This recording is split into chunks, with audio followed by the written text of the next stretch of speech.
I'd say that's Ireland too.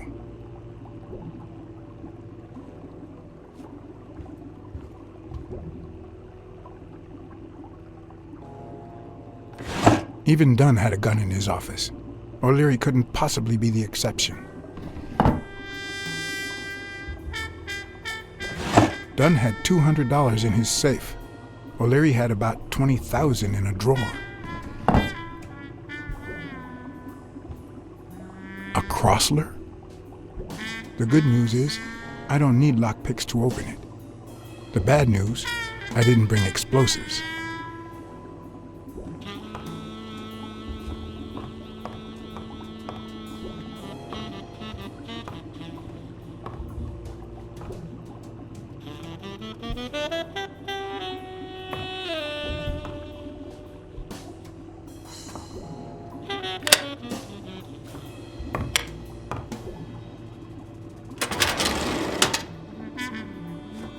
The painting concealed file after file of celebrity reports with all sorts of shady information, ranging from S to Z.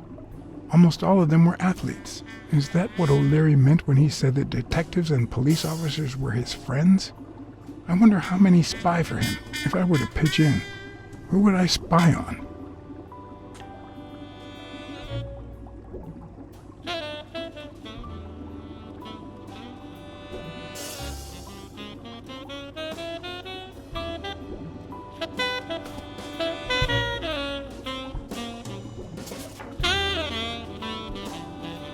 According to Stone's report, he was so clean, not to mention hard to corrupt, that O'Leary opted for a more subtle strategy. Apparently, when he broke up with the tennis player Helen Moore, he set her up with Stone.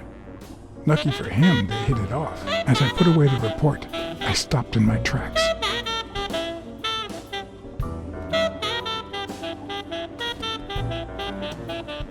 Did I really want to risk knowing what O'Leary had on my good friend, the incorruptible police commissioner?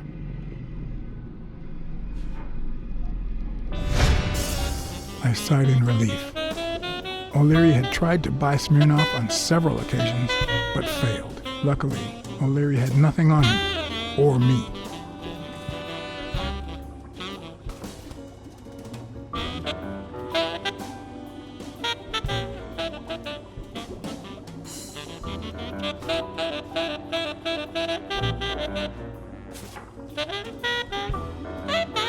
Thorpe had been a rising football star before the war, which he came back from with honors and decorations. After the truce, he resumed his career.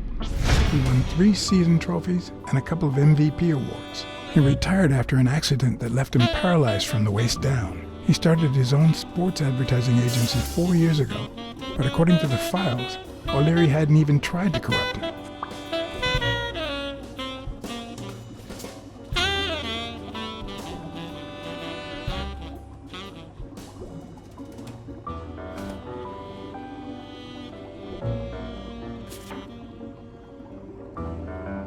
In Bobby Dale's folder, all I found was a log of his incredible stats as an aspiring champion. 20 victories, 16 by knockout. Although, at the end of the report, someone had underlined one word several times: untouchable.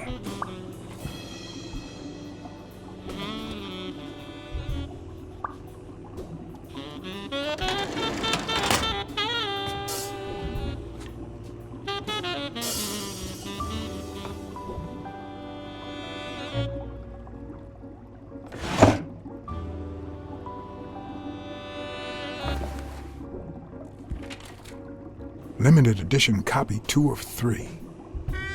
We listen, if you call it listening, to the sentimental romance. Your eyes act like the moon.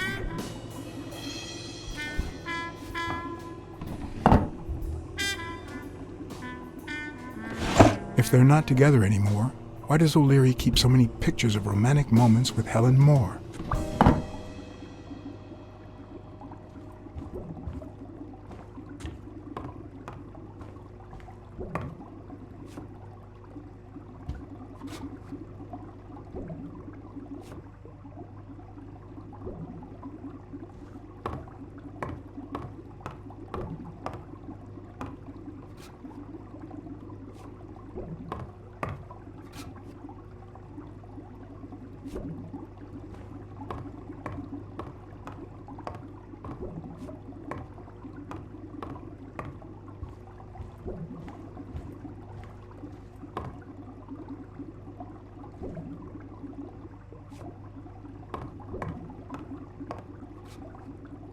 Ireland, of course. This guy's obsessed.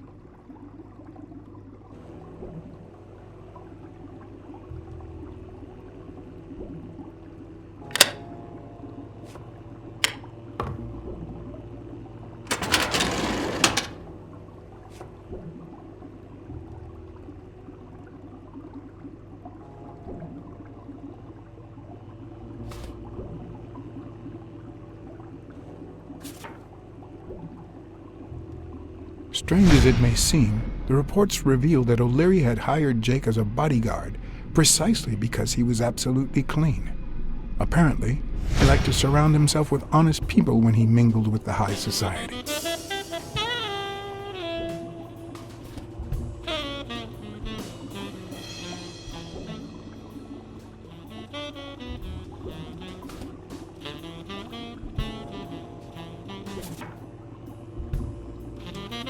Helen Moore's file was, by far, one of the juiciest. She had been just a run-of-the-mill tennis player until O'Leary launched her career by rigging enough games to help her climb the ranking. However, O'Leary hadn't fixed any of her games in over a year. In spite of that, she remained undefeated. Be as it may, it was clear that O'Leary had enough information to ruin her career.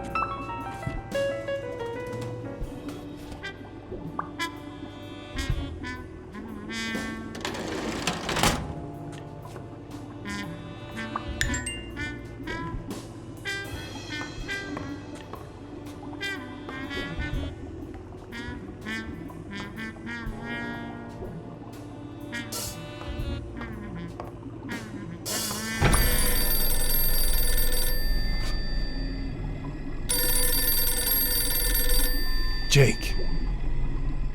Someone was coming. Are we or are we not exemplary workers, Jake? Here it is, middle of the night.